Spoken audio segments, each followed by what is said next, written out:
All right, here we go. Today, I'm reading chapter 13 of the Miraculous Journey of Edward Tulane. They traveled on foot. They traveled in empty rail cars. They were always on the move. But in truth, said Bull, we are going nowhere. That, my friend, is the irony of our constant movement. Edward rode in Bull's bedroll, slung over Bull's shoulder, with only his head and ears sticking out.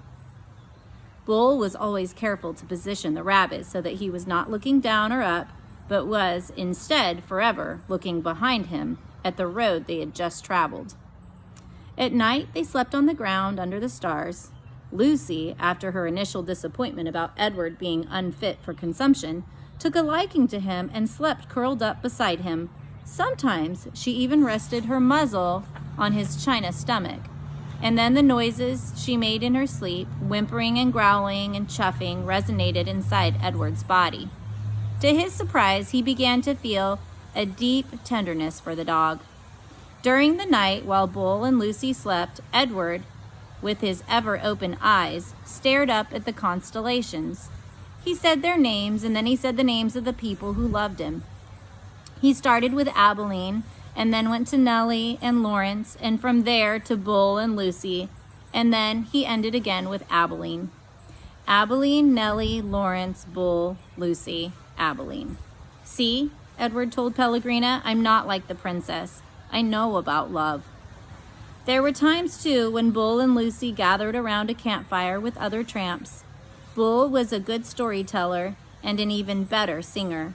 Sing for us, Bull, the men shouted.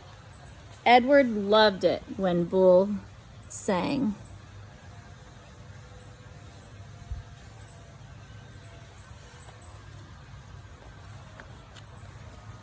Bull sat with Lucy leaning against his leg, and Edward balanced on his right knee, and he sang from somewhere deep inside himself.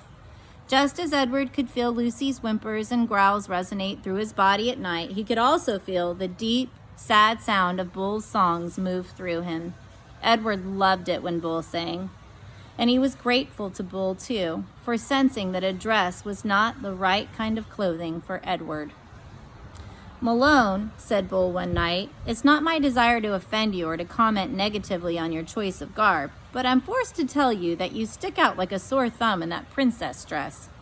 And also, again, with no wish to offend you, the dress has seen better days. Nellie's beautiful dress had not fared well at the dump or in its subsequent ramblings with Bull and Lucy. It was so torn and dirty and full of holes that it barely resembled a dress anymore. I have a solution, said Bull, and I hope that it meets with your approval. He took his own knit stocking cap and cut a big hole in the top of it and 2 small holes on the side of it, and then he took off Edward's dress. Look away, Lucy, he said to the dog. Let's not embarrass Malone by staring at his nakedness. Bull slid the hat over Edward's head and pulled it down and poked his arm through the smaller holes. There you go, he said to Edward.